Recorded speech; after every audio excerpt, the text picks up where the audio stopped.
There's a moment most people have had.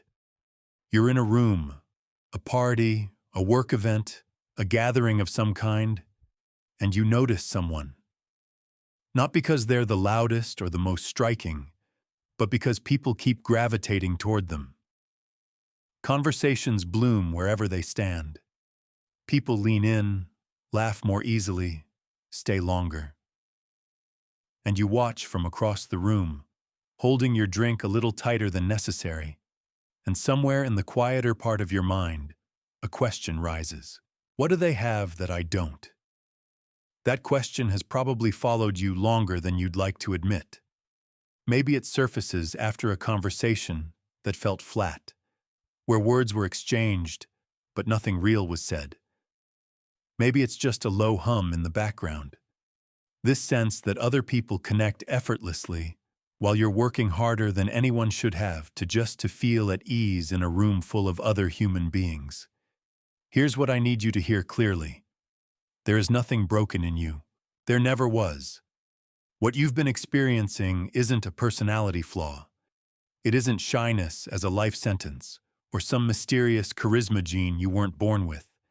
It's the completely predictable result of never having been taught how human connection actually works. And that is a radically different problem. Because skills can be learned, patterns can be changed. This audiobook is an exploration of the actual psychology underneath human attraction. Why people are drawn to certain people, what gets in the way, and how to quietly shift the invisible patterns that have been running your social life on autopilot. Some of what you hear will feel immediately familiar. Some will be uncomfortable.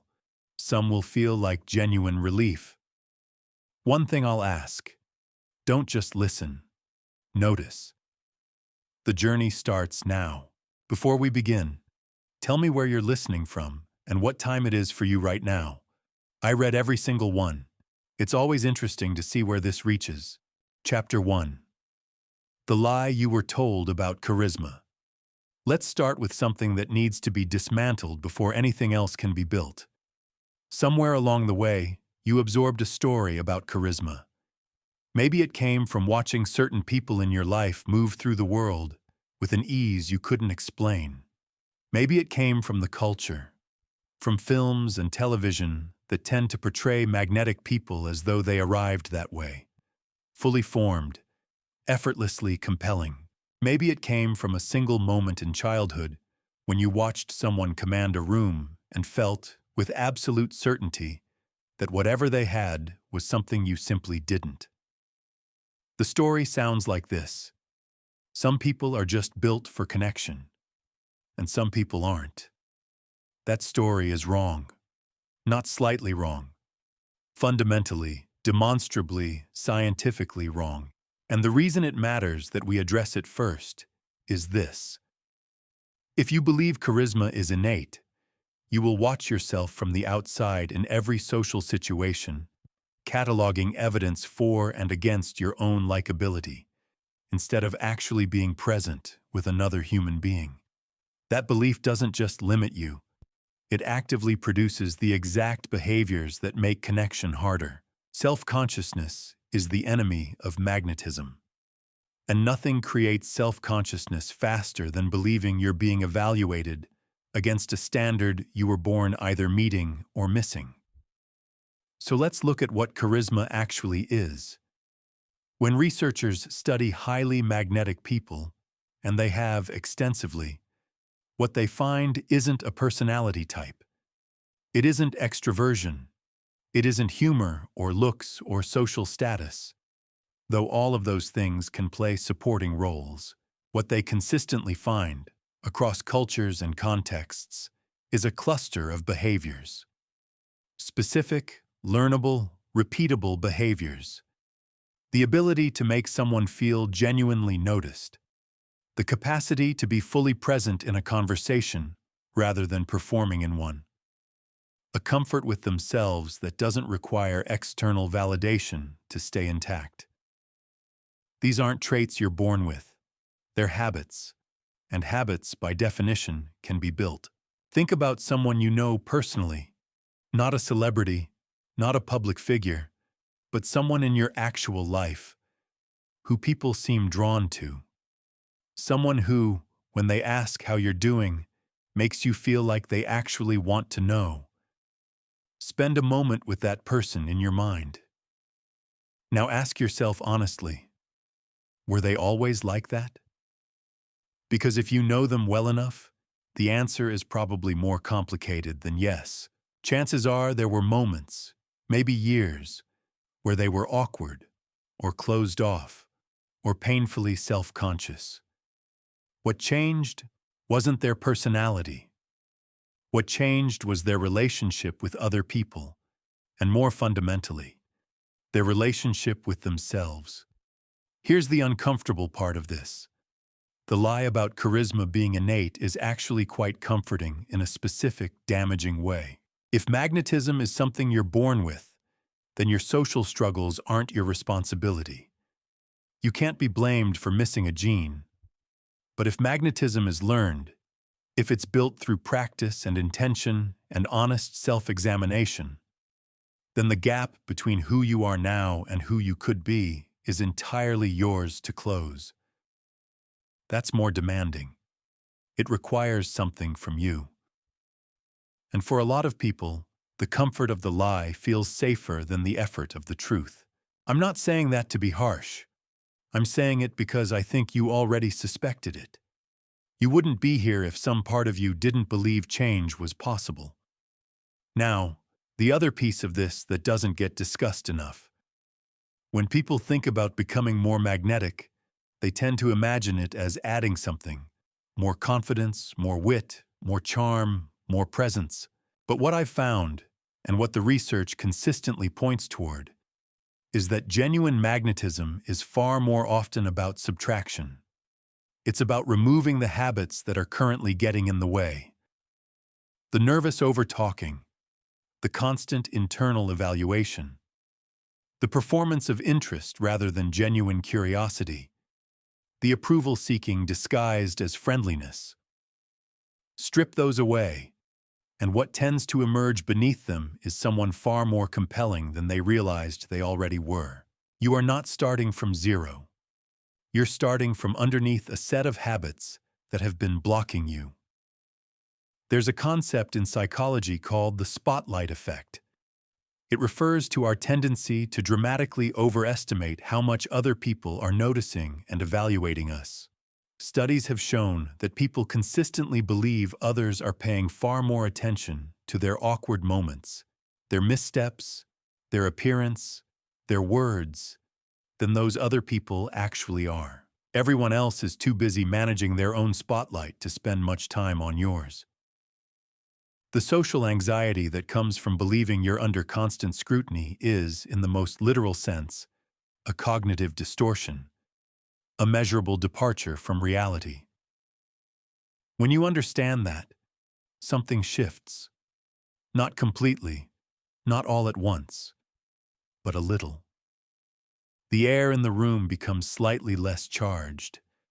The cost of saying something imperfect drops. The possibility of just being present, rather than performing, starts to feel more accessible. And that's where we begin. Not with techniques, not yet. We begin with permission. Permission to stop auditioning for the role of someone likable and to start practicing the far more interesting project of becoming genuinely interested in other people, in the present moment, in the strange and specific texture of each human encounter as it actually is, rather than as you're afraid it might look. The most magnetic people you will ever meet are not the ones who are trying hardest to be magnetic. They are the ones who have stopped trying to manage their image long enough to actually show up. That's it. That's the whole secret hiding inside this first chapter. Magnetism isn't a performance. It's an absence of performance. Everything that follows is about learning how to get out of your own way. Chapter 2. The invisible signal. Your brain is broadcasting before you say a single word to someone. The conversation has already begun. This isn't metaphor. This is neuroscience. The human brain, yours, mine, The brain of every person you will ever walk toward at a party or sit across from in a meeting is running a continuous, largely unconscious threat assessment program. It developed over hundreds of thousands of years of human evolution, back when reading another person's intentions quickly wasn't a social skill. It was a survival mechanism. Is this person safe? Are they confident or frightened? Do they belong here? Or are they an outsider? The brain answers these questions not by listening to what you say, but by reading signals from your body before your mouth ever opens. Researchers call this preconscious social evaluation, and the speed at which it happens is genuinely startling. Studies using neuroimaging have shown that the amygdala, the brain's primary threat detection center, responds to another person's face and body within milliseconds. Long before the conscious, reasoning parts of the brain have had a chance to weigh in, a preliminary verdict has already been reached. Trustworthy or uncertain, calm or anxious, open or closed. Here's why this matters for you specifically. If you enter social situations carrying tension, and most people who struggle with connection do, because social situations make them anxious, and anxiety is physically held in the body, then you are broadcasting a signal that the other person's brain is reading as a low-grade warning. Their amygdala registers your shallow breathing, your slightly elevated shoulders, your darting eye contact, your tight jaw, and it files a quiet note. Something is off with this person. Not dangerous, perhaps, but not fully at ease either. And when someone's brain tells them another person is not fully at ease, the natural, automatic response is to feel slightly less at ease themselves and to create a little distance. You weren't trying to push them away. You were just nervous. But their brain didn't receive the nuance.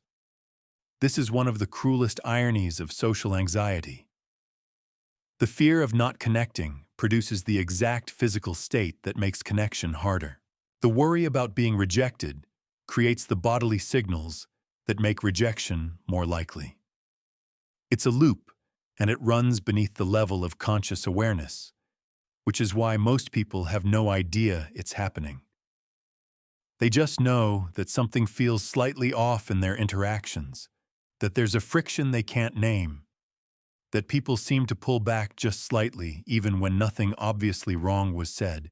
Now let's talk about what the opposite looks like, because this is where it gets interesting.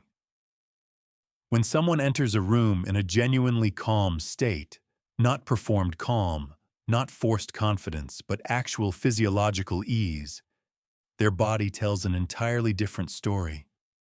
Their breathing is slower and deeper, which naturally lowers the pitch and steadies the rhythm of their voice. Their shoulders sit back without being pushed there. Their face is relaxed rather than braced. Their eye contact is comfortable because they're not calculating it. And every person in that room whose brain picks up these signals receives a quiet, automatic message. This person is safe. This person belongs here. Being near them is easy. This is the physical reality underneath what most people describe vaguely as someone having a good energy. It isn't mystical. It's physiological, and it's contagious, because the brain is wired for what neuroscientists call co-regulation, the automatic tendency to sync our nervous system state with the people around us. Spend time near a calm person, and your own nervous system begins to settle. Spend time near an anxious person, and you'll feel a low-grade tension you may not even be able to source. We are, in the most literal biological sense, affected by each other's internal states. So the question becomes practical. How do you change your baseline state before and during social interactions? The first thing to understand is that the body and the mind have a two-way relationship that most people only think about in one direction. They assume their physical state follows from their mental state. I feel anxious, therefore my body tenses. but it works just as powerfully in reverse. Change the body, and the mind follows. This isn't positive thinking. This is physiology. Slow, diaphragmatic breathing, the kind where your belly expands rather than your chest, directly activates the parasympathetic nervous system. It triggers what physiologists call the relaxation response. Heart rate drops, cortisol decreases, the amygdala quiets, and all of this happens within a matter of minutes, sometimes seconds. 3 deep, slow breaths before walking into a room isn't a superstition or a coping trick. It's a neurological intervention, small but real. Posture works the same way. There's now substantial research, most famously associated with social psychologist Amy Cuddy, but replicated across multiple studies, showing that adopting an open, expansive physical posture for even 2 minutes measurably affects hormone levels, reducing cortisol and in some studies increasing testosterone, the hormone associated with confidence and risk tolerance. Your body doesn't just reflect your confidence, it can generate it. Stand differently, and you begin to feel different. Feel different, and you begin to broadcast different. But here's the piece that tends to get left out of these conversations. None of these physical adjustments work as well if they're performed solely for the benefit of the person across from you. If you're consciously thinking about your posture because you want to appear confident, there's a slight artificiality to it that tends to leak through. A fractional tension between the pose and the person. The real shift happens when you do these things as acts of care toward yourself, as ways of actually arriving in your own body before asking someone else to connect with you. The goal isn't to perform ease. The goal is to create it, genuinely, so that what the other person's brain receives is real information rather than theater. There's one more element of this invisible broadcast that deserves attention, and it's the one most people find hardest to hear. Your emotional state in the hours before a social interaction shapes the signals you send during it. If you've been rushing all day, if you're coming straight from a stressful meeting, if you've spent the last hour on your phone consuming content designed to provoke anxiety or outrage, you will carry that residue into the room. Not because you're weak or undisciplined, but because the nervous system doesn't reset instantly. It takes time to downregulate, and the people you interact with will feel whatever you haven't yet processed, even if you're smiling, even if you're saying all the right things. This is why the most socially magnetic people tend to be deliberate about what precedes their social time. Not elaborate rituals, necessarily. Just a buffer, a short walk, a few minutes of quiet, a deliberate decision to leave the noise of the previous hours behind before stepping into a space with other people. It sounds small. The effect is not. You are always broadcasting. The only question is what signal you're sending. Chapter 3. What you're really thinking about in conversations. I want you to try something right now. Cast your mind back to the last conversation you had with someone you didn't know very well. Maybe it was at a social event, maybe a work gathering, maybe just an encounter that went slightly longer than you expected. And I want you to be honest, not with me, but with yourself, about what was actually running through your head while that person was talking. Were you listening to them? Or were you doing something closer to this? Monitoring your own facial expression to make sure it looked appropriately engaged, mentally rehearsing what you were going to say next, evaluating whether what you'd already said had landed well, wondering whether they found you interesting, noticing someone across the room, calculating how long you'd been talking and whether you should wrap it up, and occasionally catching fragments of what they were actually saying. If that second description feels at all familiar, you're not alone. In fact, you're in the overwhelming majority. Research in cognitive psychology has found that the average person retains only about 25% of what they hear in conversation.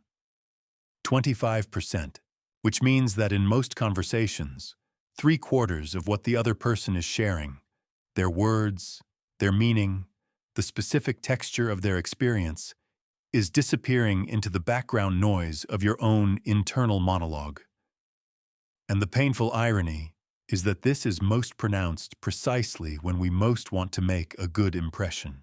The more we care about how a conversation goes, the more mental bandwidth we redirect toward managing our own performance, and the less remains available for the actual human being standing in front of us. We become, in the moments when connection matters most, the least capable of it. This is worth sitting with for a moment, because it's one of those truths that tends to produce a flash of genuine discomfort before it produces anything useful. Most of us walk through our social lives believing we are more present than we actually are. We believe we listen. We believe we're interested. And in some sincere, surface-level way, we are. But sincerity and presence are not the same thing. You can genuinely want to connect with someone and simultaneously be so caught up in the performance of connecting that the connection itself never actually happens. Good intentions and poor attention can coexist very comfortably, and they do in most conversations, most of the time. Here's what makes this particularly important. People feel it, not consciously, usually.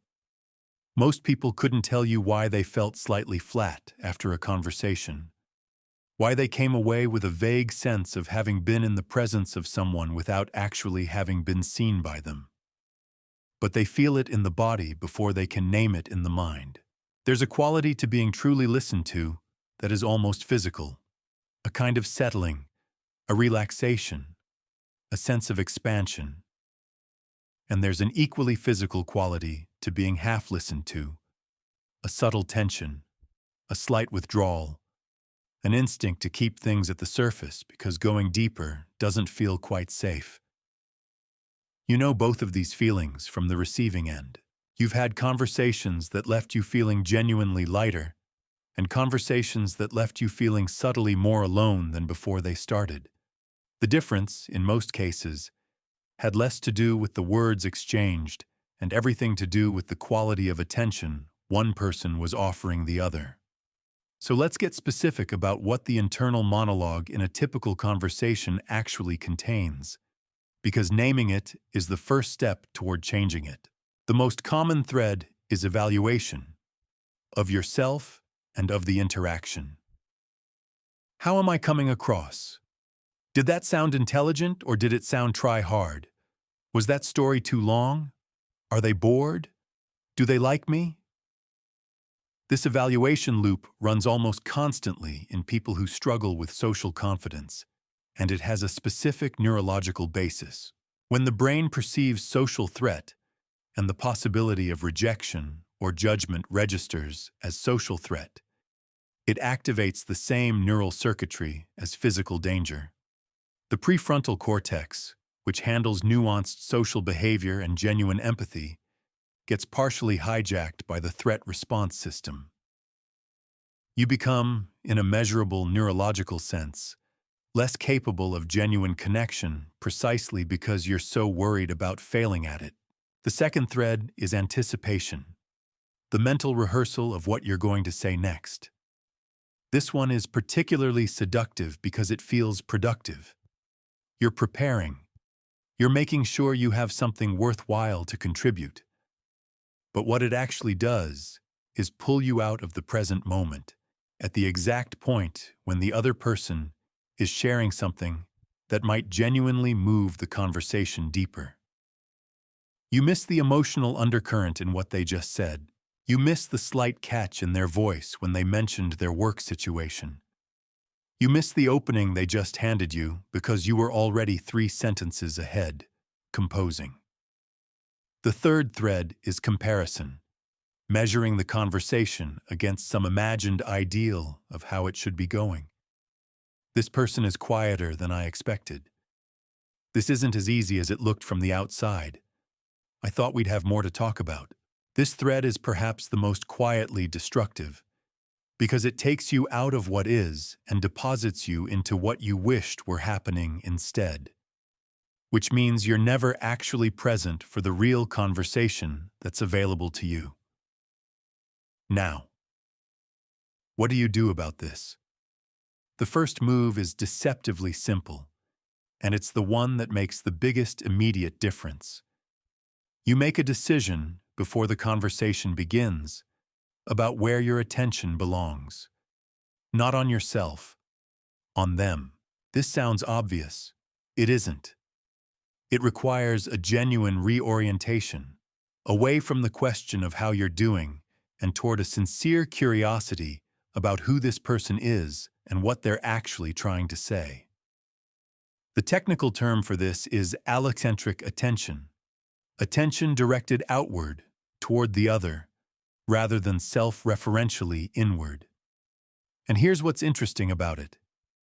When you shift to allocentric attention, your own anxiety tends to drop, not because you've resolved it or suppressed it, but because the mental bandwidth that was feeding it has been redirected.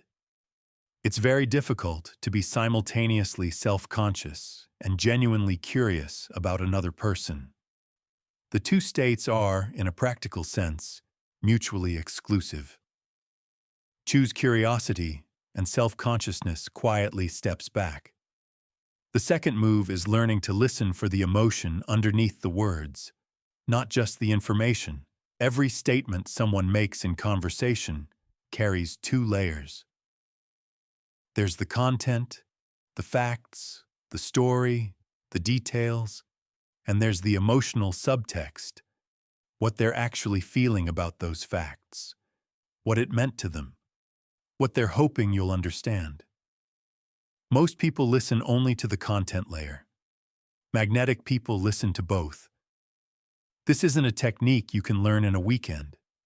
It's a practice that develops over time, with genuine attention, but you can start immediately by asking yourself, while someone is talking, not just what are they telling me, but what are they feeling right now? And you'll find that when you listen for the feeling, you begin to hear things you previously missed. The slight pride underneath the casual mention of something they accomplished. The tiredness underneath the joke about being busy. The longing underneath the offhand comment about someone they used to know. When you hear those things and respond to them, gently, without making a production of it, the person across from you feels something they may not experience very often. They feel found. Not just heard, but actually found. And that feeling is one of the most powerful forces in human connection. The third move is perhaps the most practical. Before you open your mouth to respond, give yourself 1 second. Just one. Let what they said actually land before you move to reply. This pause, tiny as it is, does two things simultaneously. It gives you a moment to respond to what was actually said, rather than what you were expecting to be said. And it signals to the other person, at a level beneath words, that you took what they shared seriously enough to sit with it for a moment before answering. That signal matters more than most people realize. There's one last thing worth naming here, and it's something that tends to arrive late in most people's understanding of conversation. The quality of a conversation is almost never determined by what you say. It's determined by what you make the other person feel while they're saying what they say. The most memorable conversations of your life, the ones you still think about, the ones that felt like something real happened, almost certainly weren't memorable because of the words exchanged. They were memorable because of the quality of attention that was present. Because someone listened in a way that made you feel like what you were saying mattered. Like you mattered. You have the ability to give that to people. Not as a technique, as a choice. Start making it. Chapter 4. The currency of human connection. There is something every single person you will ever meet is hungry for. Not food, not success, not even love in the abstract sense. Something more immediate than any of those things. Something that operates in the specific texture of each individual interaction. Something the brain is literally wired to seek and reward. The feeling of mattering. Not mattering in some grand existential sense. Mattering right now, in this conversation, to this person. The quiet but profound experience of being seen by another human being. Of having your presence registered. Your words taken seriously. Your inner life acknowledged as real and worth someone's attention. This is the deepest currency of human connection. And the people who instinctively understand how to give it are the people everyone wants to be around. Let's talk about why the brain responds to this so powerfully. Because when you understand the mechanism, the application becomes far more intuitive. When a person feels genuinely valued in a social interaction, the brain releases oxytocin. You may have heard oxytocin described as the bonding hormone, which is accurate but undersells it somewhat. Oxytocin doesn't just create a warm feeling. It actively reduces the threat response in the amygdala. It lowers cortisol. It increases trust. It makes the person feel, at a measurable neurological level, safer. And when a person feels safe, they open. They share more. They become more animated, more genuine, more themselves. The conversation deepens almost automatically because the neurochemical environment for depth has been created. Here's the remarkable part. This process is largely triggered not by what you say about yourself, but by how you make the other person feel about themselves. A single well-placed question that shows you were genuinely paying attention can shift someone's neurochemistry. A moment of real eye contact during a difficult admission.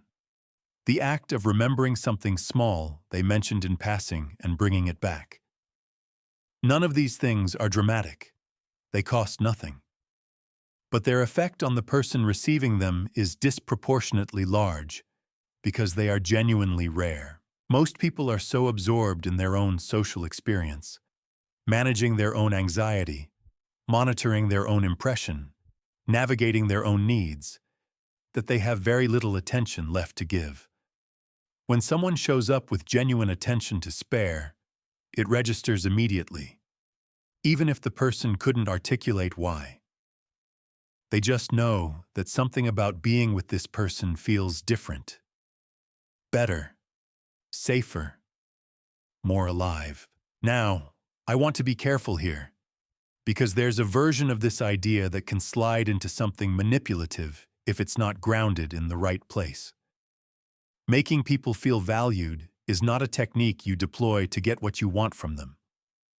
The moment it becomes strategic, the moment you're manufacturing warmth as a means to an end, people sense it. Maybe not immediately, but eventually. And the damage to trust when that inauthenticity is felt is significant because it recontextualizes everything that came before it. They don't just feel let down, they feel fooled.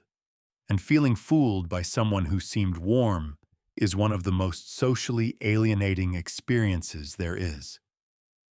The genuine version of this, the version that actually works, sustainably, across all kinds of relationships, comes from a real orientation toward other people. Not performed interest, actual interest.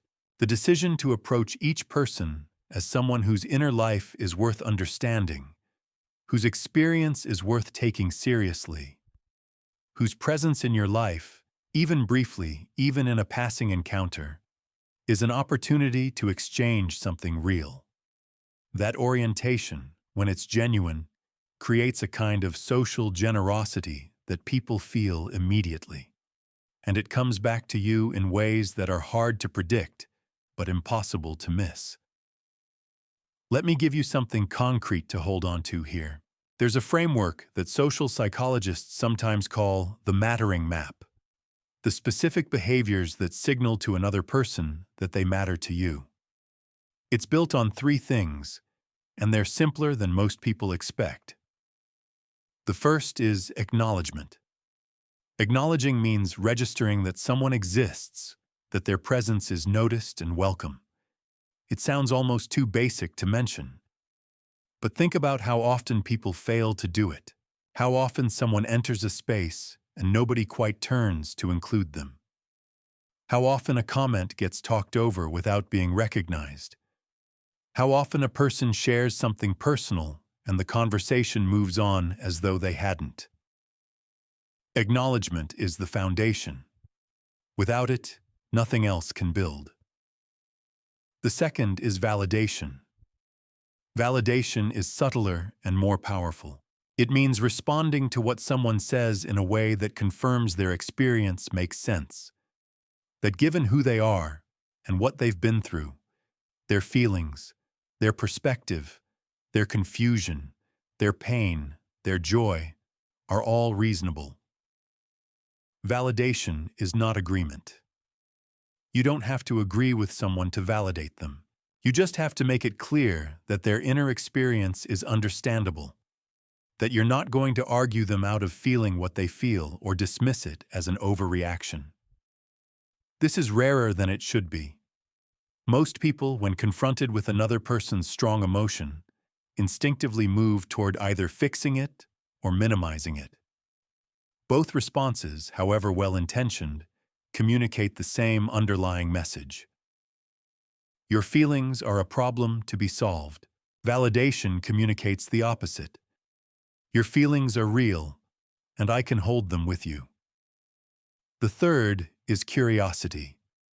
Not polite curiosity. Not the perfunctory follow-up question that you ask because you're supposed to.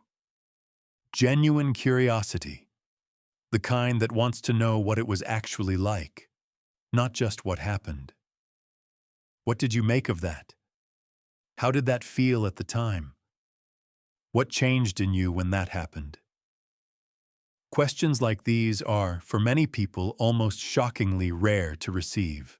They signal that you're not just gathering information about someone's life. You're interested in how they've experienced it. When you combine acknowledgement, validation, and curiosity, genuinely, not as a formula, something almost alchemical happens in a conversation. The other person's defenses drop. The surface-level pleasantries give way to something more honest. They start sharing things they didn't necessarily plan to share, not because you extracted them, but because the environment you created made sharing feel safe and worthwhile. And here is perhaps the most counterintuitive truth in this entire chapter. The more skillfully you help other people feel that they matter, the more you will come to matter to them. Not because you've earned their affection through service, but because the experience of being truly seen is so powerful and so rare that people naturally associate it with the person who gave it to them. You become, in their emotional memory, connected to the feeling of being valued.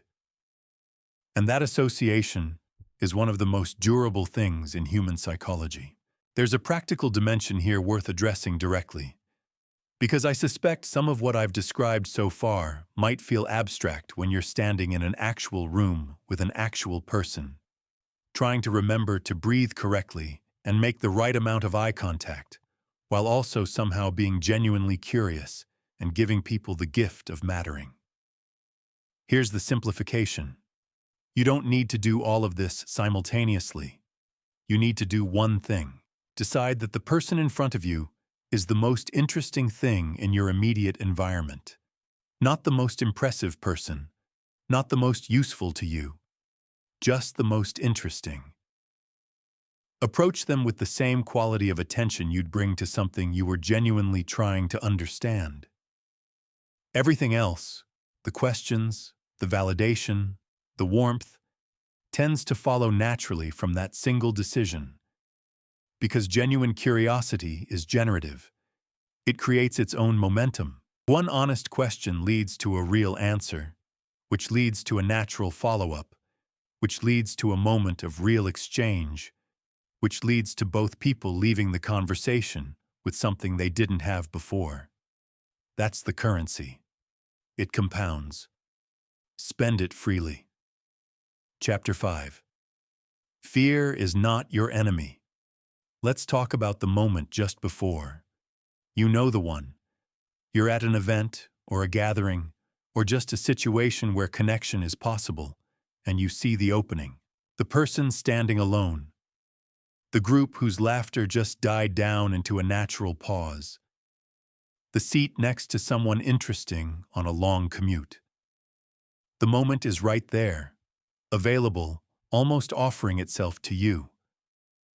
And something happens in your body. A slight tightening, a quickening, a voice that rises up from somewhere beneath rational thought and begins generating reasons why now is not quite the right time, why you should wait a little longer, why you don't quite have the right thing to say yet, why they probably don't want to be interrupted, why you'll do it in a minute, why you'll do it next time. And then the moment closes, and you're left with that particular flavor of regret that doesn't announce itself loudly, but settles quietly into the background, adding itself to a long and growing list. Most people interpret this experience as evidence of a character flaw. They label it shyness, or social anxiety, or lack of confidence, and they treat it as a diagnosis, a description of who they are, rather than a description of what they're doing. But here's the reframe that changes everything. What you're experiencing in that moment is not a personality trait. It's a biological response. And it's one that evolved millions of years ago to keep you alive.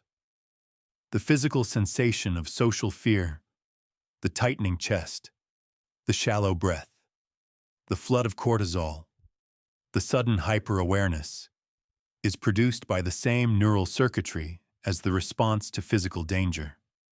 From the brain's perspective, the risk of social rejection and the risk of a predator are handled by similar machinery, because for most of human evolutionary history, they carried similar consequences.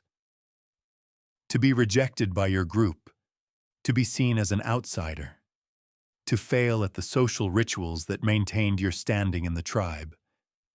These things could, in the most literal sense, cost you your survival. The people who felt social fear acutely and responded to it cautiously were more likely to maintain their position in the group. Their genes survived. Yours did too. Your fear is not irrational. It is ancient, and it has been trying to protect you. The problem is that the threat it evolved to protect you from no longer exists in the same form, but the hardware is still running the same software. Walking up to a stranger at a networking event is not a threat to your survival. Saying something slightly awkward to someone at a party will not get you exiled from your tribe. The consequences of social risk in modern life are almost always recoverable, often immediately. And yet the brain responds to the possibility with the same urgency it would bring to genuine physical danger. Understanding this doesn't make the fear disappear, but it changes your relationship with it.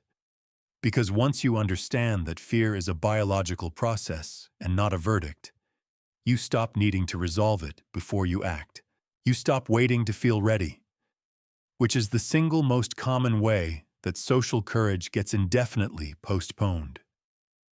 Here is a truth that the most socially magnetic people tend to have internalized, often through experience rather than instruction. Courage is not the absence of fear. Courage is the decision to act while fear is present. Every person you've ever watched move through a room with apparent ease has felt the pull of self-protection. They've had their own version of that voice, that tightening, that moment of wanting to stay where it's comfortable. The difference is not that they don't feel it. The difference is that they've stopped treating the feeling as a stop sign. There's a concept in acceptance and commitment therapy called diffusion. The practice of creating psychological distance from your thoughts and feelings so that they lose their authority over your behavior. In the context of social fear, diffusion looks something like this. Instead of "I am afraid," which fuses your identity with the feeling and makes it feel permanent and defining, you practice "I am noticing fear right now." Instead of "I can't do this," you shift to "I'm having the thought that I can't do this." The fear is still there. The thought is still there. But you've moved to a position where you're observing them rather than being driven by them. And from that position, action becomes possible even in the presence of discomfort. This isn't a trick. It's a fundamental shift in how you relate to your own internal experience. And it takes practice. But the practice is available in every social situation you encounter, which means you have more training opportunities than you might think. Now let's talk about rejection specifically, because fear of rejection is the specific flavor of social fear that tends to do the most damage. It keeps more people from more connections than almost any other single factor. And it does so largely through a process of catastrophizing, the mind's tendency to project the worst possible outcome and then act as though that outcome is likely. The reality of social rejection in everyday contexts is this. It is almost never as personal as it feels. When someone doesn't respond to your attempt at conversation with the warmth you hoped for, when someone declines an invitation, when an interaction ends without the connection you were reaching for, the vast majority of the time, the reason has almost nothing to do with you. It has to do with them, their mood that day, their preoccupations, their own social anxiety, which may be running at a higher level than yours. The lunch they skipped, and the meeting they're dreading, and the argument they had that morning that they haven't processed yet. People are almost always more absorbed in their own experience than they are in evaluating yours, which means that most of what feels like rejection is actually just two people's separate inner worlds failing to fully intersect in a particular moment. That's not failure. That's just the realistic texture of human interaction. And even when rejection is more personal, when someone genuinely isn't drawn to you, when the chemistry isn't there, when the connection just doesn't spark, that still isn't a verdict on your worth. It's a data point about compatibility. We don't all respond to each other. We aren't all meant to. The person who is effortlessly magnetic to one group of people may produce absolutely nothing in another, and vice versa. This isn't a flaw in you or in them. It's just the diversity of human preference, which is vast and largely uncontrollable and has very little to do with merit. What helps most with rejection, practically speaking, is volume. Not in an aggressive or desperate sense. Not flooding every room with attempts in the hope that sheer quantity compensates for anxiety. But the deliberate, gradual expansion of your social attempts over time. Because what happens with volume is that each individual attempt starts to carry less weight. When you've had 20 conversations with strangers, the 21st doesn't feel like a life or death gamble. When you've experienced 15 moments of awkwardness and survived all 15 without lasting damage, the 16th doesn't feel catastrophic before it happens. The fear doesn't disappear with experience, but its proportions change. It becomes more accurately sized to the actual risk involved, which is small, rather than the catastrophic risk the ancient brain imagines, which is existential. There's one more piece of this that I want to leave you with, because I think it's the most immediately actionable. The moment between recognizing an opportunity and acting on it tends to be very short. Research on decision-making and behavior suggests that if you haven't acted on a social impulse within about 5 seconds, the evaluative mind kicks in fully and begins generating reasons not to. The window closes. Mel Robbins built an entire framework around this observation, and while the 5-second rule is a simplification, the underlying insight is sound. The gap between impulse and action needs to be short, or the action doesn't happen. So the practice is this: when you feel the pull toward a social connection, when you see the opening, when the moment is there, you act before the voice fully forms. Not recklessly, not without awareness, but with the understanding that the voice that tells you to wait is not wisdom. It's just fear, doing what fear does, which is tell you that staying still is safer than moving. Staying still is not safer. Staying still is just a slower way of losing the thing you wanted. Chapter 6. The Art of Being Fully Here. There is an experiment that researchers have run in various forms, with consistently striking results. Two people sit down to have a conversation. In one condition, a phone is placed on the table between them, silent, face down, belonging to neither person. In another condition, no phone is present.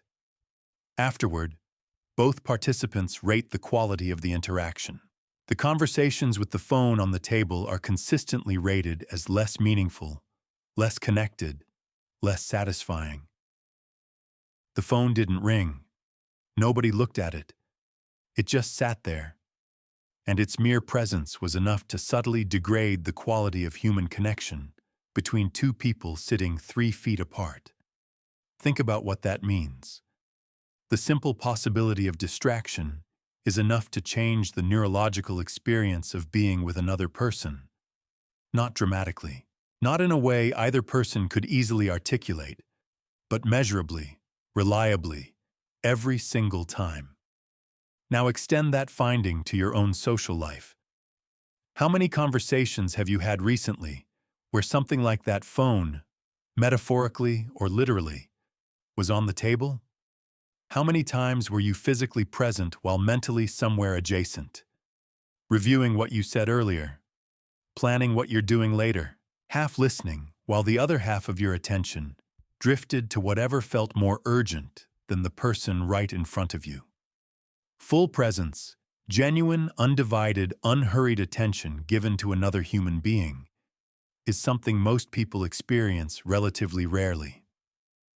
Not because they don't care, but because the modern mind has been conditioned through years of constant connectivity to treat sustained, single-point focus as almost unnatural.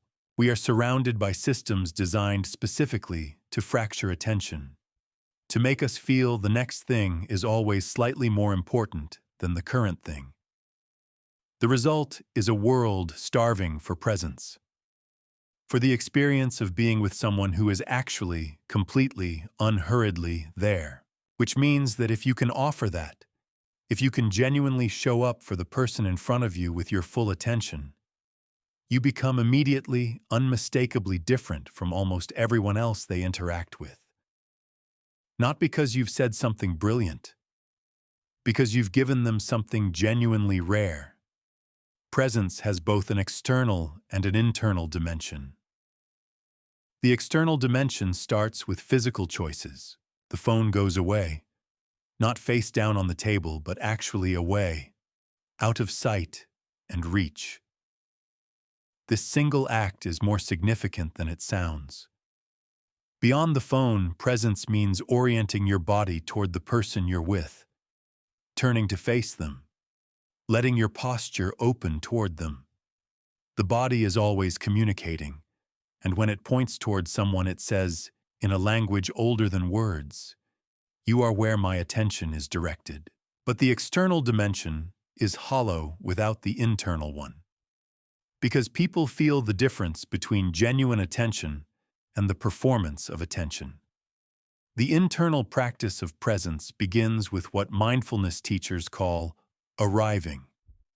A brief, deliberate act of actually landing in the current moment before asking someone else to connect with you. Not meditating, just a moment of noticing where you actually are. The specific quality of the light, the sound of the person's voice, the particular way they're holding themselves. These small observations pull you out of your head and into the room. What this does neurologically is shift attention away from the default mode network, where rumination lives, where social anxiety does most of its work, toward present moment sensory experience. The evaluative mind that gets in the way of connection quiets when attention moves outward. There is a quality that the best conversationalists share, recognizable when you're on the receiving end, but difficult to name precisely. It feels like being genuinely observed, like the person you're talking to is actually taking you in, not waiting for their turn to speak, not processing you through their own filters, but truly curious about who you are and what you're actually saying. There's a quality of stillness in it, an unhurriedness, a sense that the conversation has nowhere else to be. That quality is presence, and it's created not by doing more, but by stopping certain kinds of doing, stopping the internal rehearsal, stopping the self-evaluation, stopping the mental drift toward what comes next. These are all forms of noise, and presence is what remains when the noise settles. When you notice your attention has left the conversation, and it will, because attention wanders, and the practice is in the returning, not in some ideal of unbroken focus. The most effective re-anchor is simple. Make slightly deeper eye contact for a moment, or ask a genuine follow-up question about something the person said. This brings your own attention back to the present and signals to the other person that you're here, interested, engaged. The world is full of people having conversations they're not quite in. Two people in proximity, each partially somewhere else, both longing for something more real than what they're getting, neither quite knowing how to offer what the other is missing. Be the exception. Be actually here. That's all it takes, and almost nobody is doing it. Chapter 7. How to listen so people feel found. There is a difference between being heard and being found. Most people have experienced being heard. Someone was present during your words, nodded in roughly the right places, responded with something relevant. The transaction of information was completed. But you left feeling, in some quiet, hard-to-name way, alone. Like you'd spoken into a space that received your words, but not you. Being found is different. It happens rarely. But when it does, you know it instantly.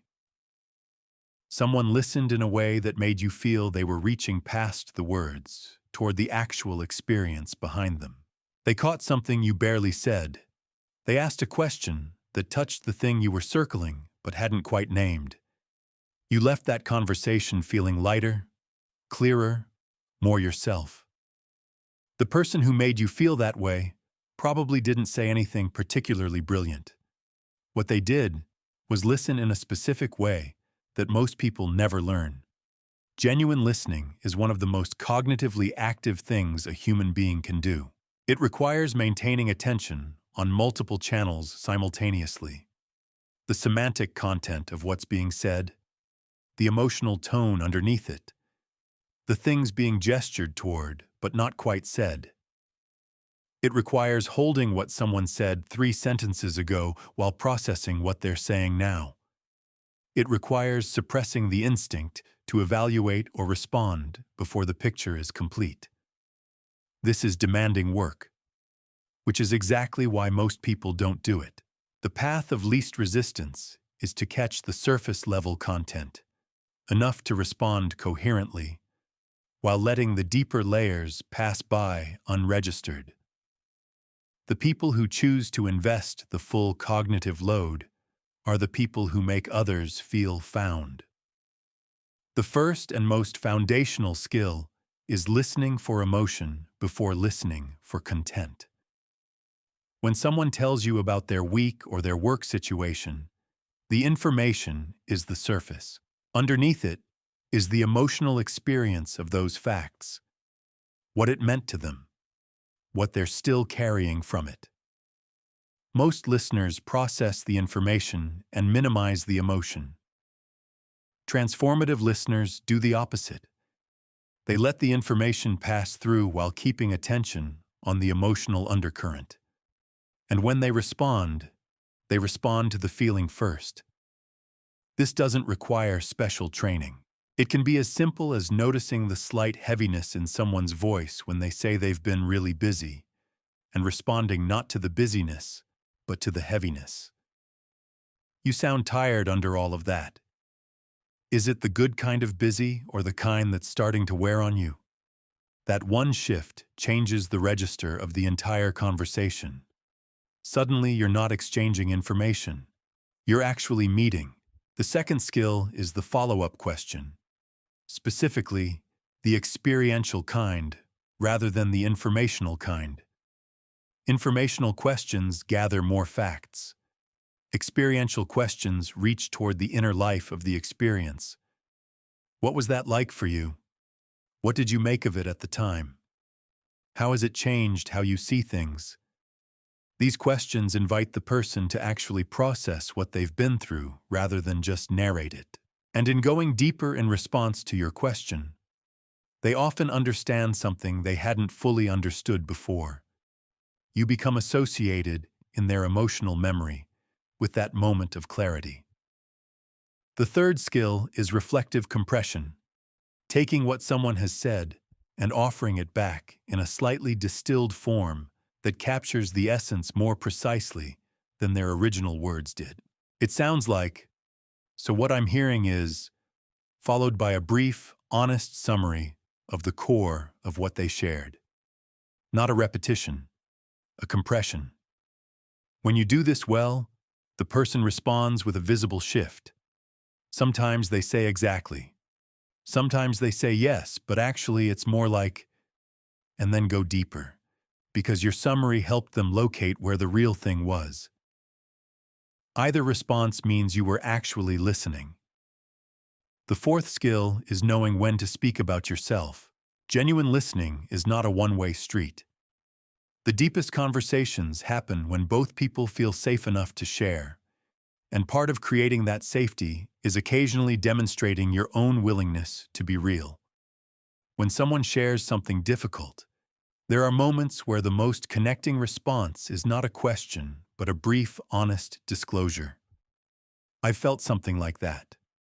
There was a time when something similar happened to me, and what I noticed was, done well, this isn't redirecting the conversation. It's deepening the safety of the space. The key is brevity and return. Share something real, briefly, then return attention to them.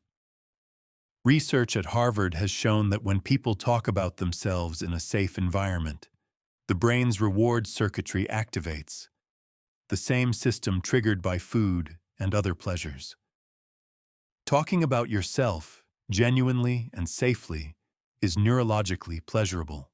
When you create those conditions, listening well enough, asking deeply enough, creating enough safety, you are literally giving someone a neurological gift, and they may not know why, but being around you starts to feel good, reliably, memorably good. The most important moment in a conversation is often the quietest one. Just after someone has said something real, something slightly more honest than the conversation had been up to that point. How you respond in that moment determines whether they go deeper or retreat. Meet it with genuine recognition, a pause, a question that says, "I heard what you just gave me," and the conversation opens into something neither of you expected. Those moments are available in almost every conversation. Most people miss them because they're moving too fast. Slow down. The door is opening more often than you think. Chapter 8. The body never lies. In a typical conversation, the words you speak account for somewhere between 7 and 15% of the total communication being received. The rest, the vast majority of what you're actually transmitting, comes from your voice tone, facial expressions, posture, movement, and the quality of physical ease or tension you carry in your body. These numbers get debated in academic circles, but the underlying finding is robust enough to take seriously. Most of what you communicate never passes through language at all. It travels through channels you're largely unaware of, broadcasting continuously whether you intend it or not. And the people receiving it are forming impressions based on information they couldn't consciously describe, but are nonetheless being deeply influenced by. This is why it's possible to say all the right things and still leave people feeling vaguely uncomfortable. The words were fine, but something else, something in the body, something in the gap between what was being said and what was actually being felt, told a different story. And that other story is the one people remember. Posture is the most immediately visible element, and the one with the most direct relationship to how both you and others experience you. When the spine is collapsed, the chest closed, the shoulders curved inward, the body physically compresses the lungs and restricts breath. Shallow breathing follows. Shallow breathing produces tension. Tension signals anxiety. And the person across from you, whose brain is reading all of this in under a second, responds to the anxiety signal even while their conscious mind is politely listening to your words. The upright, open posture does the opposite. Full breathing activates the parasympathetic nervous system. The nervous system settles. The voice drops and steadies. The face relaxes. That ease radiates outward through the same unconscious channels, producing attraction rather than mild avoidance in the people nearby. What's important to understand is that the relationship runs both ways. Yes, feeling confident produces open posture, but deliberately adopting open posture also produces something closer to confidence. The body and the emotional brain are in constant two-way conversation, and you can enter that conversation from either end. Eye contact is where people most often undershoot or overshoot, and both have significant consequences. Insufficient eye contact communicates anxiety, disinterest, and a kind of apology for taking up space. Excessive eye contact activates a threat response, the primitive recognition of being stared at, which across virtually all mammalian species signals aggression. The natural rhythm of comfortable human interaction sits between these extremes. When listening, eye contact is more sustained, roughly 60 to 70%, broken occasionally in a natural, unhurried way. When speaking, it decreases somewhat, because looking away momentarily while forming thoughts is a universal human behavior that signals genuine processing. The reconnection matters. Coming back to someone's eyes after a moment away says, "I was thinking, and now I'm bringing it back." The face is perhaps the most sophisticated social signaling system in the human body, capable of producing and reading thousands of distinct expressions, many of them involuntary and processed by the other person's brain before conscious awareness registers anything. The key principle is congruence. The face is most trustworthy when what it expresses matches what is actually being felt. When there's a mismatch, when the face is performing an emotion rather than reflecting one, most people sense it immediately, even without knowing what they're sensing. A genuine smile involves the muscles around the eyes. A performed smile involves only the lower face.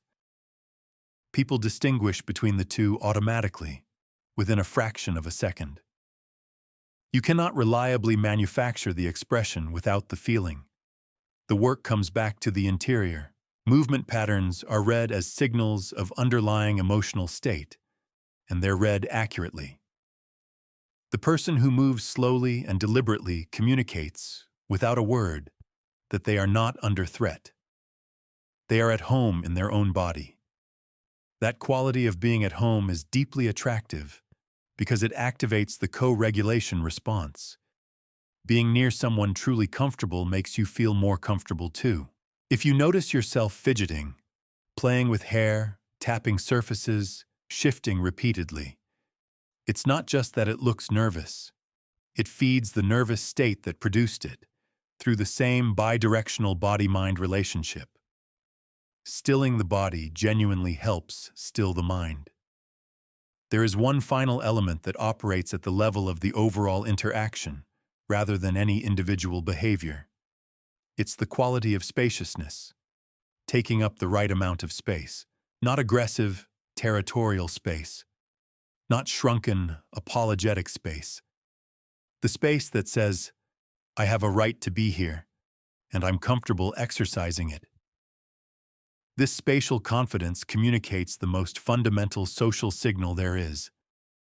This person is at ease with themselves, and ease with oneself, as we have been exploring throughout this book from multiple angles, is the deepest root of genuine magnetism. You cannot fake spaciousness convincingly, but you can practice it. The slow movement, the breath, the open posture, the natural eye contact, the still hands. Over time, as these practices accumulate, something real grows underneath them, an actual ease developed through repetition, until the body that once performed confidence begins to genuinely feel it. The body follows where the mind leads, but the mind also follows where the body leads. Work both ends. They meet in the middle. Chapter 9. Silence as a superpower. We live in a culture that is deeply uncomfortable with silence. Not just social silence, the pause between words, but silence of any kind. The first thing most people do when they wake up is reach for their phone. The commute needs audio. The meal needs a screen. Silence, when it arrives uninvited, produces a reflexive discomfort whose source most people couldn't identify if asked. In social situations, this discomfort becomes particularly acute. A pause in conversation triggers a kind of low-grade panic. The pause registers as emptiness, and emptiness registers as failure. Something went wrong. Someone needs to say something. And so the silence gets filled, quickly, with whatever comes first. A tangential comment, a nervous joke, a question that doesn't really need answering. The pause is plugged. And the deeper thing the silence was beginning to create, the space for something more real to emerge, is lost. When something meaningful has just been said, or something difficult has just been shared, that silence is not empty. It is full. Full of processing, full of feeling, full of the thing that's trying to form itself into words. Filling it immediately is not helpfulness, it's interruption. You are cutting off a process that hasn't finished, substituting your own noise for the other person's emerging clarity. The people who can sit in silence without reflexively filling it are doing something the other person experiences as profound respect. You matter enough for me to wait. What you're working through is worth the time it takes. I'm not in a hurry to get to the next thing, because right now, this is the thing. The silence says all of that wordlessly, in a way that nothing spoken in those same seconds could replicate. Silence also functions as a signal of confidence, and this is the dimension most directly related to magnetism. Anxious people cannot tolerate silence because it feels like a verdict, evidence that they are boring or failing at the interaction. So they fill it compulsively, producing a stream of words that serves their own anxiety more than it serves the conversation. The listener feels this. The conversation begins to feel dense, airless, effortful. Comfortable people are not threatened by silence. They know a pause is not a judgment. It's just a pause. And because they know this, their silence has a different quality. Restful rather than heavy, easy rather than loaded. It gives the other person room to breathe, to think, to contribute at their own pace. This ease with quiet is one of the clearest signals of someone who has a secure relationship with their own presence. They don't need the conversation to keep producing something in order to feel okay within it. The practical exercise is simple and immediately uncomfortable, which is itself a sign it's targeting something real. In your next conversation, when a natural pause arrives, resist the impulse to fill it. Just for a moment. 2 seconds. 3, 5. Notice the discomfort. Notice the pull toward speech. Then stay in the silence one beat longer than feels entirely comfortable. What you'll find, almost universally, is that the other person speaks, often saying something more honest than what had come before, because the pause created space for it. Or the silence extends itself into something unexpected, a moment of genuine shared quiet, which is one of the underrated forms of human connection. Either way, you haven't failed. You've demonstrated something important. You are not afraid of what the silence contains. In longer conversations, deliberate pauses make your words land differently. When you pause before something important, the brain registers it as a signal. Pay attention. Something real is coming. When you pause after, the brain has space to absorb what arrived, rather than immediately overwriting it with the next input. Your words become weightier, not because of what they are, but because of the space around them. The most intimate dimension of silence rarely gets discussed. It's the quiet that settles between two people who have gone somewhere real together and don't need to immediately paper over it with more words. This silence is a landmark. It marks the moment an interaction has moved from social performance into genuine connection. Performance requires constant output to maintain the fiction of ease. But genuine connection can sustain silence because it doesn't depend on the conversation for its existence. You will know this silence when you reach it. It feels completely different from every other kind. Not awkward, not empty, just real. Chapter 10. The mindset that makes you magnetic. There is a version of wanting connection that repels the very thing it reaches for. You felt it from the other side. The conversation where someone's need for your approval was so palpable, it made you want to take a small step back. The person who laughs a beat too quickly at everything you say. The one who agrees with every opinion you express, so thoroughly that you find yourself vaguely mistrusting the agreement. The one whose attention feels less like interest and more like hunger. A specific, slightly uncomfortable hunger that makes you feel less like a person they're enjoying and more like a resource they're mining. Nobody who behaves this way intends to create that effect. They are simply operating from a particular internal condition, and that condition broadcasts itself through every micro-behavior in the interaction, just as surely as tension broadcasts through the body. The condition is need. Specifically, the deep, unresolved need for external validation, the state of being dependent on other people's approval for your own sense of worth. When your sense of self-worth is contingent on how people respond to you, every social interaction becomes a referendum. Every conversation is, at some level, a test you might fail. Every person you meet is simultaneously an opportunity and a threat. Someone who could, by their response to you, confirm or deny your value as a human being. And from inside that condition, the behaviors that produce it are almost inevitable. The over-eagerness, the compulsive agreeableness, the inability to let a compliment simply land without deflecting it or immediately reciprocating with one. The subtle performance quality that people sense even when they can't name it. The reason this dynamic creates distance is counterintuitive but important. When someone needs something from you, not wants it, needs it, in the way that a person in crisis needs water, it creates an asymmetry in the interaction. You have something they require for their psychological stability. That asymmetry is felt as pressure, not dramatic, confrontational pressure, just a quiet weight in the interaction, a sense that something is being asked of you that you didn't quite agree to provide. And the natural, automatic response to that pressure is to create a little space between yourself and its source. This is not a character judgment of anyone who operates this way. The need for social approval is not a personal failing.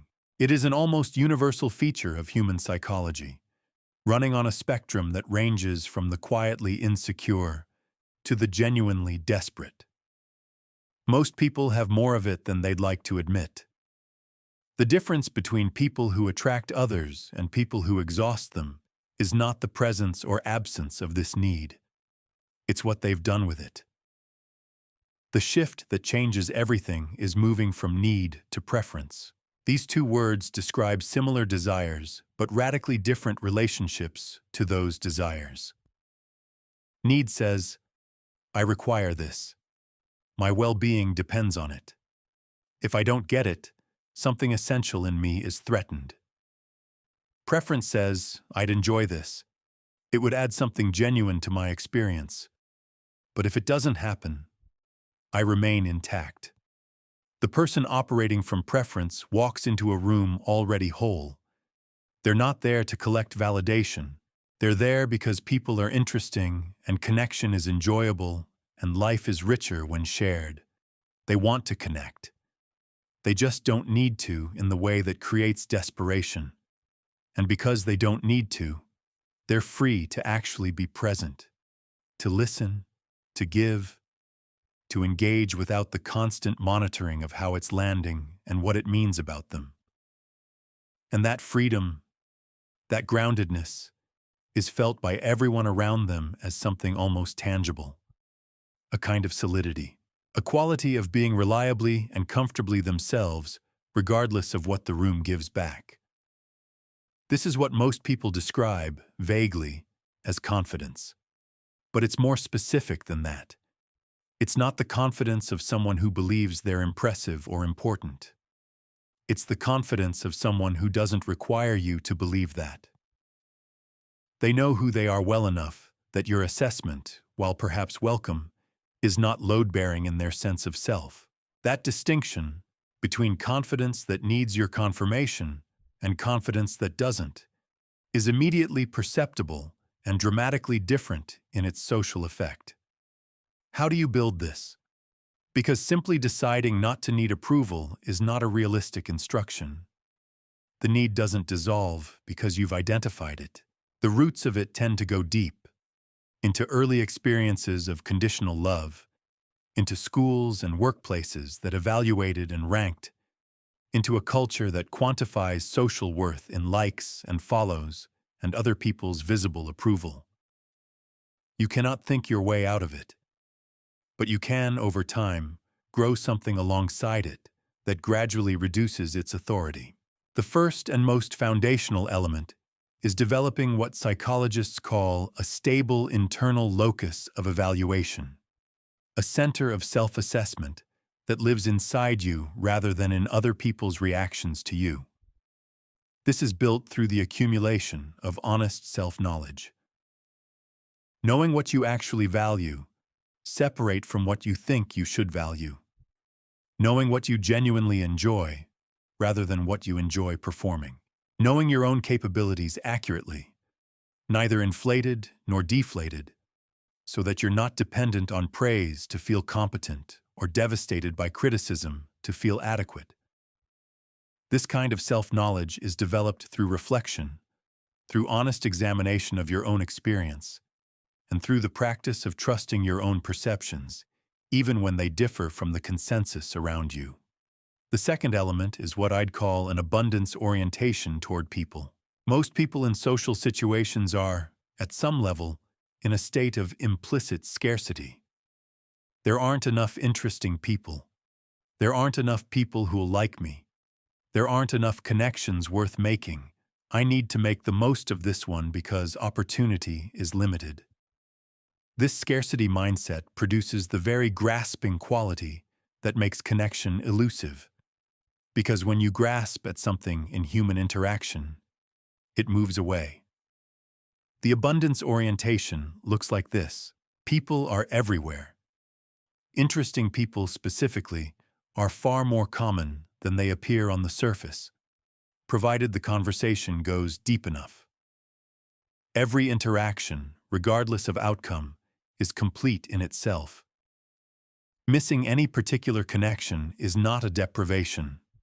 The social world is not a finite resource that must be hoarded, but a renewable one that replenishes with each new moment and each new person. From this orientation, you can approach people without an agenda, without needing them to deliver anything specific, just with genuine, open curiosity. And that openness, that approach without attachment to outcome, is one of the most attractive qualities a person can project, because it gives the other person complete freedom. They're not being recruited. They're not being evaluated for usefulness. They're just being encountered, honestly, by someone who finds them worth encountering. There is no pressure in that, and where there is no pressure, connection grows naturally. The third element involves learning to find your social footing in giving rather than getting. This is the practical expression of the mindset shift. When you enter a social situation asking, "What can I get from this?"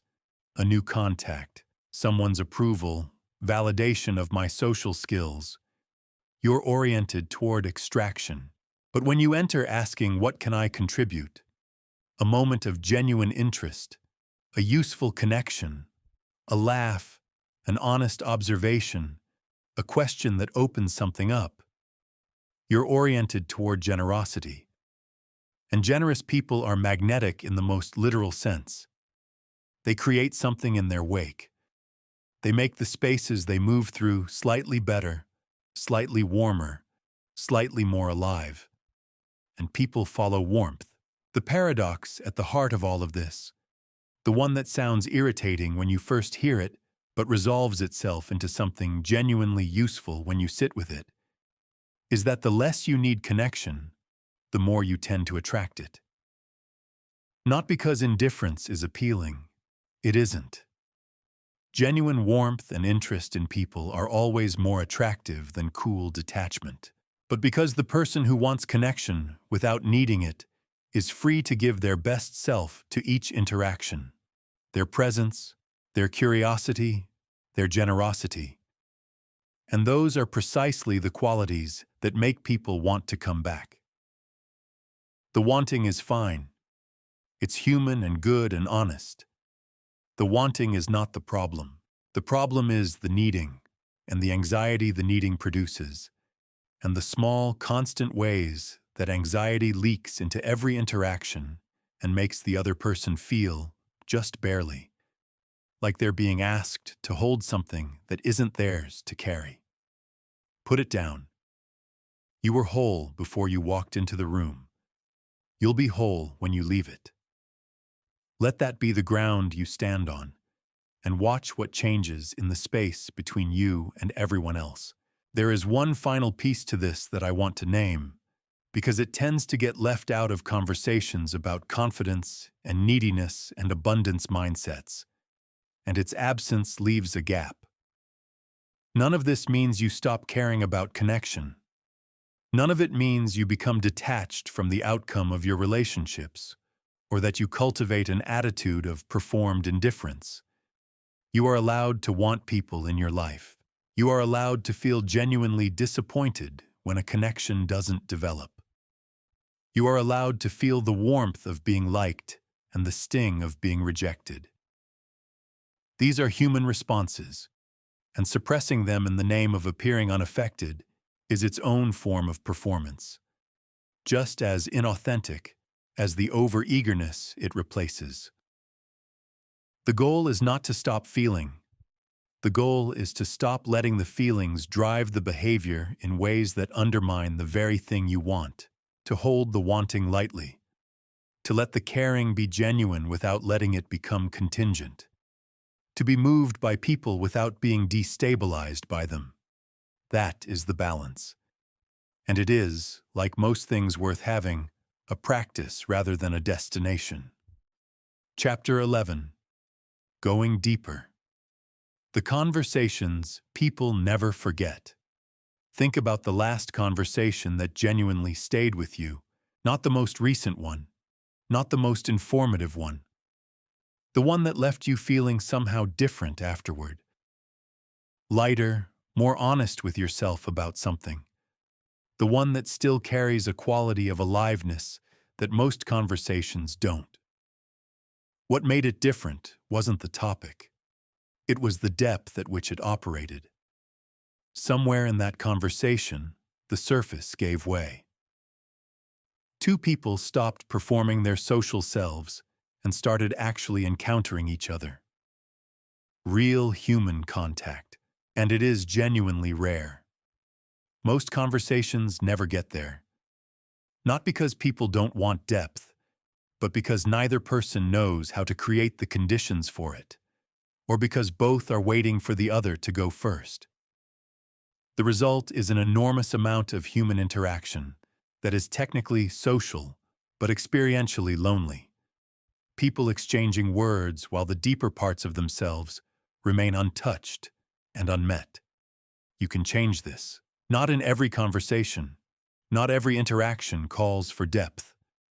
But you can develop the capacity to recognize when depth is available and create conditions for it to emerge. That capacity produces connections people actually carry with them, that make them want to find you again. Every conversation exists on a continuum from information to experience to meaning. At the information end, you exchange facts. What do you do? Where are you from? How was your weekend? These questions serve a genuine purpose. They establish basic coordinates, create initial safety. But on their own, they're nutritionally empty. They don't produce connection. Experience questions move one level deeper. Instead of what do, you ask what do you love about it. Instead of how was your weekend, you ask what was the best part. These questions invite the other person into the felt texture of their own life. And felt texture is where connection lives. When someone tells you not just that they work in medicine, but that the part they love most is the moment a patient's face shifts from fear to understanding, you're no longer dealing in facts. You're dealing in experience. And shared experience produces recognition. The feeling of, yes, I know something in that family of feeling. We are no longer strangers in the way we were 30 seconds ago. Meaning, questions go deeper still. What does this matter to you? What did that change in you? What do you believe about this? These reach toward the interior. Values, worldview, the framework someone has built from everything they've lived. When asked with genuine curiosity in a context of sufficient trust, they produce the conversations people remember for years. The movement along this continuum doesn't need to be dramatic. The most skilled conversationalists don't announce they're going deeper. They ask the next honest question, one level below where the conversation currently sits, and create enough warmth that the other person feels safe following. The transition, done well, is almost imperceptible. You look up and realize you're somewhere completely different from where you started. Several specific moves facilitate this depth consistently. The first is generous interpretation. When someone makes a comment that could be read as surface pleasantry or as something reaching toward something more real, choose the more real reading and respond to that. People often test the depth of a conversation before committing to it, dropping small comments that could go either way. Picking them up is the act of invitation. The second is staying with one thing long enough to actually explore it. Depth requires duration. You cannot meaningfully explore what something meant to someone in 30 seconds. Resist the pull toward a new topic before the current one has been genuinely inhabited. The most memorable conversations often have a narrow quality, sustained engagement with a single theme until something unexpected appears underneath. The third is honest self-disclosure, not broadcasting your most personal experiences unbidden, but responding to what the other person has shared with something real from your own experience. Enough to signal genuine engagement, to show you're not observing from behind glass, then return attention to them. The disclosure is a bridge, not a destination.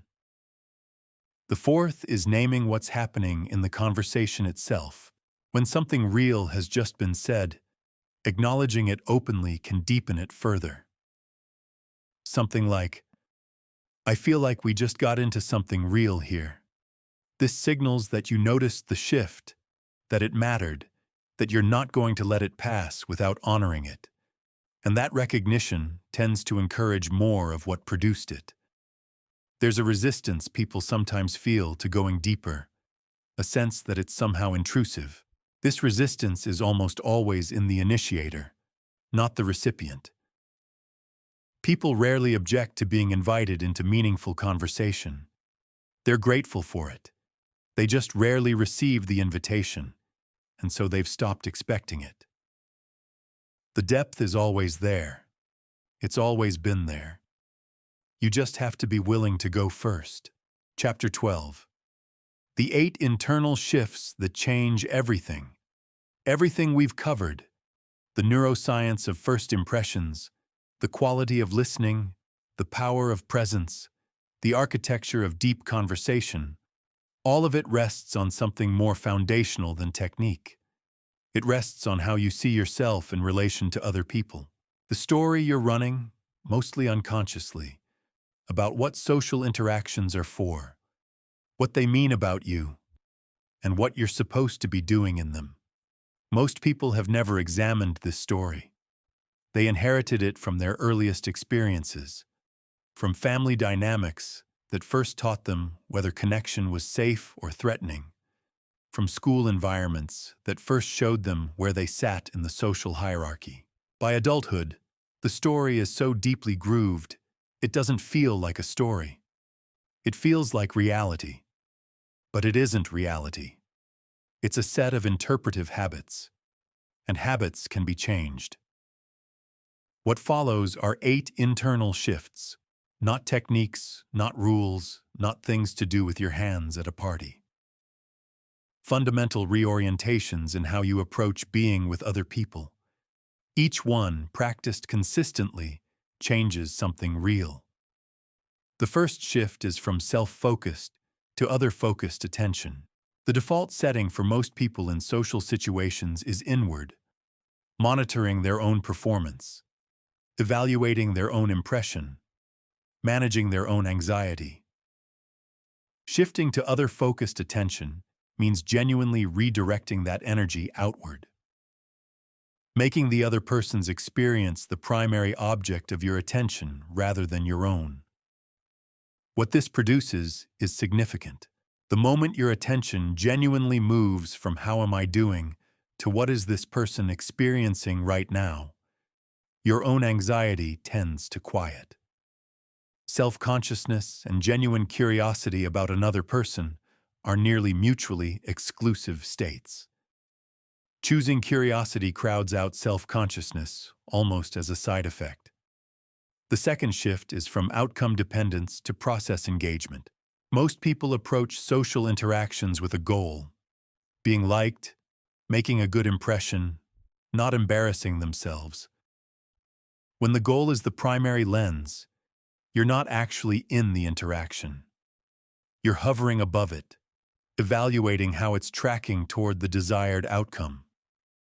Process engagement means being genuinely absorbed in the experience itself, interested in what's being said, not because of what it might lead to, but because it's interesting. The quality of attention this produces is immediately recognizable. The difference between someone delighted to be talking with you and someone measuring whether you're worth their while. The third shift is from judgment to curiosity. The judgmental mind categorizes people quickly and stops looking. This person is boring. This person is superficial. These verdicts close the aperture of attention. Genuine curiosity keeps it open, holding the question rather than reaching for the answer. Who is this person actually? What's behind the surface they're presenting? This orientation doesn't require finding everyone equally compelling. It requires only holding your perceptions lightly enough to keep looking, because the most interesting thing about any person is almost never the first thing they show you. The fourth shift is from emotional reactivity to emotional groundedness. Emotionally reactive people rise and fall with each interaction.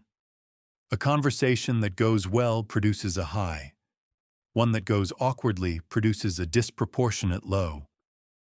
This volatility is exhausting to be around because people never know which version of you they'll encounter.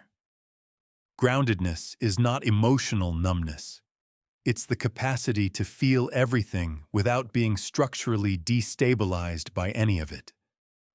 People are drawn to this quality because it represents safety. With a grounded person, you know the ground will hold. The fifth shift is from self-protection to self-disclosure. Many people move through social life in a quietly defensive posture, presenting a carefully managed surface, sharing only what seems safe. This protective posture prevents the very thing it's trying to secure. You cannot build real connection from behind a wall. The shift to self-disclosure is not about oversharing. It's about the gradual willingness to be real, to say what you actually think occasionally, to admit uncertainty rather than projecting false confidence.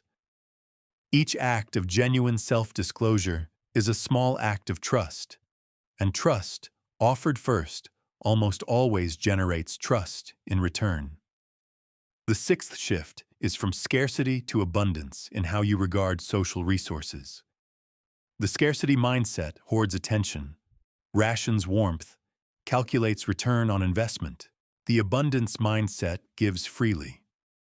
Compliments when something is genuinely admirable, attention when someone deserves it, warmth when it's genuinely felt. The person who gives attention without counting the cost moves through social environments, creating a wake of warmth. And people follow warmth automatically, reliably, because it is one of the most ancient social signals the human nervous system responds to. The seventh shift is from consistency seeking to comfort with ambiguity. Social situations are inherently uncertain. Many people respond by seeking premature resolution, reading too much into silences, overinterpreting responses, needing every signal to mean something definitive. Comfort with ambiguity means being able to sit with not knowing, to let a connection develop at its own pace without forcing it toward a verdict. This ease with uncertainty is itself a signal of security. The behavioral signature of someone who doesn't need their social world to be neat and legible in order to feel okay within it. The eighth shift is from self-criticism to self-compassion. If you move through social life with a harsh internal critic, replaying every awkward moment, judging your own performance against an impossible standard, you carry that harshness in your body and your energy. People feel it, even without knowing what they're feeling. Self-compassion is not self-congratulation. It is simply extending to yourself the same basic kindness you would offer someone you care about who was struggling with the same things. Treating your social missteps as information rather than indictments. These 8 shifts are not independent. They reinforce each other. When you become more other-focused, outcome dependence naturally decreases. When emotional groundedness increases, self-compassion comes more easily. They are interconnected elements of a single underlying transformation, from a social self that is managed and defended to one that is genuine and free. Start with one. The one that felt most recognizable. The one that produced that specific discomfort of seeing yourself clearly. Everything else follows from there. Chapter 13. The people who drain you and the ones who feed you. There is a conversation most books about connection avoid, because it sits in uncomfortable proximity to what sounds like selfishness. We've spent considerable time exploring how to show up better for other people. But there is a dimension of becoming magnetic that requires an equally honest examination of who you allow into your orbit, and what those people do to your capacity for everything we've been discussing. The people in your immediate environment don't just affect your mood on a given day. They affect your baseline, the level of ease or anxiety you carry into every room, the quality of attention you have available, the degree to which your nervous system is, at any given moment, regulated or dysregulated. Your social environment is not the backdrop to your inner life. It is one of its primary architects. Most people, if they survey their social landscape honestly, will find their time distributed unequally between two distinct categories of experience. The first is the interaction that leaves you feeling like something has been taken. Nothing obviously wrong on the surface, but you walk away with a low-grade depletion, a flatness, a sense that you were performing throughout without it being worth the performance. You feel, afterward, slightly less like yourself. The second is the interaction that leaves you feeling like something has been added. Not necessarily dramatic, but you walk away more alive, more yourself, with a quality of having been genuinely seen. These two categories are not distributed equally in most people's lives. And most people, if honest, have been spending more time in the first than the second, often out of obligation or habit, or the quiet anxiety that makes maintaining existing relationships easier than examining them. 4 patterns reliably produce the first category. The first is chronic negativity, not the honest expression of difficulty, which is a normal part of genuine connection, but the habitual orientation toward everything that is wrong. The person who, regardless of circumstances, can reliably locate the grievance, the disappointment, the problem. Who responds to good news with qualified enthusiasm at best, who leaves every interaction having distributed a share of their dissatisfaction to everyone present. The second is relentless self-focus, the conversation that is, functionally, always about them. Not occasionally, all human beings need to talk about themselves sometimes, but structurally, as a default that rarely yields. Your experience becomes a springboard for their further reflection on their own situation. Accumulated over time, you gradually stop offering your inner life because it consistently goes unmet. The third is covert competition, the relationship with an invisible scoreboard running underneath it, where your successes produce enthusiasm that feels slightly less than genuine, and your struggles produce sympathy that feels slightly more comfortable than it should. This pattern is difficult to name because it often exists in relationships that appear supportive on the surface, but it poisons both genuine celebration and genuine vulnerability, because both require a safety that competition quietly withdraws. The fourth is performed intimacy, the relationship with the external shape of closeness but without the internal substance. Frequent contact, shared history, all the social markers of a meaningful relationship. But underneath, a persistent sense of not being truly known, that the version of you showing up here is a carefully managed one, and your more honest self would not be particularly welcome. What do you do with this? The answer is not a blanket prescription to remove everyone who has ever drained you. Human relationships are complex. Most people who exhaust us aren't doing so maliciously.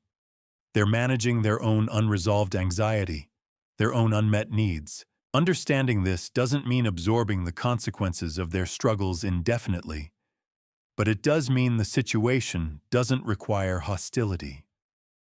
What it requires is clarity.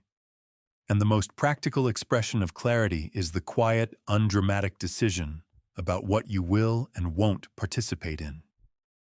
You can decline to engage with chronic negativity without abandoning the person. You can redirect the perennially self-focused conversation without making an issue of it. You can choose, gradually and without drama, to spend more of your limited time in relationships that leave you better rather than worse. And then, actively seek the opposite. The people who feed you, not just people you enjoy, though enjoyment matters. The people who make you more yourself, who ask real questions and actually wait for real answers, who bring genuine presence to even brief exchanges, who make you feel, reliably, that being with them is a good use of the irreplaceable hours of your life. These people are not rare, but they require deliberate seeking. They don't always announce themselves loudly. They're often quieter than the people who immediately command attention. They're found in conversations that go somewhere unexpected, in moments where someone says something honest and slightly surprising, in the particular quality of attention that occasionally stops you mid-sentence and makes you think, this person is actually here. When you find them, invest. These relationships recalibrate your baseline upward. When you're regularly in the presence of people who model genuine presence and deep listening and emotional groundedness, those qualities become your normal. Your sense of what a good conversation feels like gets reset. You begin, gradually, to carry differently. There is one final thing worth naming. Sitting at the intersection of everything in this chapter and everything that came before it, the most powerful way to shift your social environment is not to exit the draining or pursue the nourishing. It is to become, yourself, someone who feeds the people around you.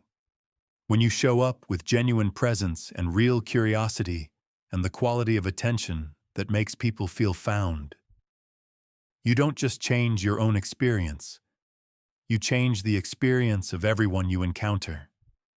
You raise the temperature of the room, and some of those people, not all, but some, will respond by rising to meet you, by offering something more real than they usually offer, by discovering in the encounter with your genuine interest that they have more to give than their usual surface suggests. The social environment you inhabit is not fixed. It is, in part, a reflection of what you bring to it. Bring something worth reflecting. Chapter 14. Building your new identity. One small proof at a time. There is a moment that people who undergo genuine transformation can identify, looking back. Not the moment they decided to change. Decisions are cheap, and most people have made this particular decision many times without lasting effect. The moment I mean is subtler. It's the first time they noticed themselves doing something differently without having consciously chosen to. When the new behavior arrived on its own, without being summoned. That moment is not magic. It is neuroscience. The brain encodes repeated behaviors into automatic patterns through a process called myelination. Neural pathways used frequently become physically restructured for faster, more efficient signal transmission. The more you do something, the more automatic it becomes. This is why the patterns you currently have, the self-focused attention, the approval-seeking, the habit of half-listening, feel like personality rather than habit. They are well-myelinated pathways, neural highways made efficient through years of use. And that efficiency is precisely what makes them feel like who you simply are, rather than what you've simply practiced. This means changing your social patterns is not primarily a matter of insight. You can understand everything in this book completely and remain unchanged if understanding is all you do.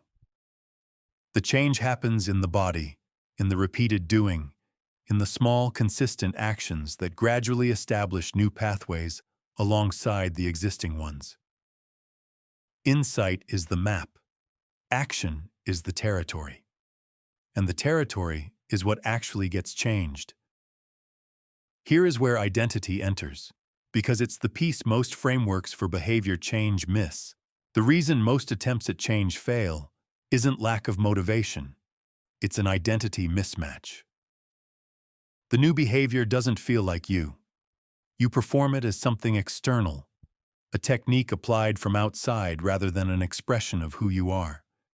And when a behavior feels foreign to your sense of self, the motivation to maintain it erodes quickly. You retreat to familiar patterns not because they serve you better, but because they feel more like yourself. The way into this is through small wins. Each small instance of the new behavior becomes evidence. Not dramatic, transformative proof, just a small piece of data accumulating in the brain's case file for the new story. I listened deeply through a conversation that usually would have bored me. I let the silence breathe instead of filling it. I asked about how someone felt rather than what they did. Each of these is tiny. Together, over weeks and months, they build the evidentiary foundation for a new self-concept. When enough evidence accumulates, the brain's model updates. Quietly, gradually, the new pattern starts to feel like you. In the early stages, you will feel the gap between who you're trying to be and what your automatic patterns currently produce. This gap is necessary. The awkwardness of a new behavior is not evidence that it isn't working. It's evidence that it is, that something genuinely new is being laid down. In the middle stages, roughly weeks 3 through 8, you'll notice inconsistency. Some interactions feel natural and alive. Others fall back into old patterns. This inconsistency is progress. It means the new pattern has established enough presence to be noticeable by contrast. In the later stages, the new behaviors start arriving without being summoned. You notice afterward that you listened deeply without once reminding yourself to. These moments are the first signs of genuine identity integration. Throughout all stages, one internal practice accelerates the process more than almost anything else. Notice and name your own small wins, specifically and honestly, not self-congratulation. Just the quiet, private acknowledgement of a specific recent moment where you did the thing you're learning. Today, I asked a deeper question instead of changing the subject. Today, I stayed in the silence, and something real emerged. These acknowledgements matter because positive reinforcement tied to a specific behavior in a specific recent moment is neurologically more effective than any general affirmation. You are conditioning your own brain to repeat the behavior. The companion practice is brief, honest examination after things go wrong. Not self-criticism, just a curious inquiry. What pattern showed up? What triggered it? What would I do differently? Its purpose is not to make you feel bad about the old pattern, but to understand it well enough to interrupt it earlier next time. The identity you are building through this process is not a social mask worn in public and removed in private. The whole point of this kind of transformation, the reason it takes time, the reason it requires genuine internal work, is that it changes you at the level where you actually live. Not the person you present in social situations, but the person you are when nobody is watching. The most magnetic people are not magnetic only when they're trying to be. They're magnetic the way a warm room is warm, continuously, reliably, without effort, simply because of what they have become. That is what you're building. Not a skill set, a self. Chapter 15. The 30-Day Roadmap and the Life Beyond It. Everything in this book has been moving toward this, the point where understanding becomes practice, where the map becomes a path, where the abstract takes on the specific shape of a Tuesday morning or an unremarkable Wednesday, when you have the choice, as you always have the choice, to show up differently than you did yesterday. What follows is a concrete 30-day progression, not a rigid program. Rigid programs produce rigidity rather than growth. A framework built around 4 deliberate weeks that mirror how genuine transformation actually develops. One honest thing first. 30 days will not complete your transformation. What they will do is establish the foundation. Enough new neural pathways, enough small wins, enough lived experience of a different way of being that the new patterns have genuine roots. The 30 days are not the destination. They are the conditions under which the destination becomes reachable. Week 1 is the week of honest seeing. Before you change anything, observe everything. After each significant social interaction, take 2 minutes to note 3 things. What pattern showed up in me? Where was my attention directed? Toward the other person or back toward myself? What was the quality of my physical presence? You are not trying to be different this week. You are trying to see clearly. By the end of 7 days, you will have a specific, honest picture of your current patterns. The actual starting point, not the idealized one. Week 2 is the week of one shift. From the 8 mindset shifts in Chapter 12, choose the single one your observation revealed as most active and most costly in your current patterns. One shift, practiced consistently across every interaction of the week. Each evening, spend 5 minutes noting one moment where you embodied the shift. One moment where the old pattern reasserted itself, and one thing you'll do differently tomorrow. One shift practiced with genuine depth produces more change than 5 shifts practiced carelessly. Week 3 is the week of the body. Turn attention to your physical presence. Each morning, spend 3 minutes on this sequence. Sit or stand with your spine upright, chest open. Take 10 slow, diaphragmatic breaths. Then check 3 things in the mirror. Shoulders relaxed, face soft, eyes comfortable holding their own gaze. During your interactions, use a single checkpoint at every transition. One breath, a brief body scan, release whatever tension has accumulated. 5 seconds, invisible to everyone around you, cumulative effect throughout the day. Week 4 is the week of deep conversation. In every significant conversation, reach the experiential level of the continuum from Chapter 11, responding to the felt texture of someone's experience rather than just the facts. Ask at least one experiential question per conversation. What do you love about that? What was it actually like? How are you carrying it? And after someone says something significant, pause 3 seconds before responding. Let it arrive before you answer it. This single practice will change your conversational responses in ways both you and the people you're with will notice. 4 weeks. Awareness, mindset, body, conversation, each building on the previous. Beyond the 30 days, 2 structures matter most. The first is a social practice schedule, 2 to 3 regular contexts per week, where the skills you've built get used and deepened. Not necessarily large gatherings. A coffee, a genuine conversation, a recurring context where you see the same people and develop the sustained connection that single encounters can't produce. Single encounters build conversational craft. Sustained relationships build relational wisdom. The second is a monthly review. 30 minutes, once a month. What has genuinely shifted? Where is the old pattern still showing up? What will you emphasize this coming month? This keeps the work conscious without making it consuming and prevents the quiet drift back to default patterns that happens not through failure of will, but through accumulated inattention. 6 signs tell you the transformation is taking root.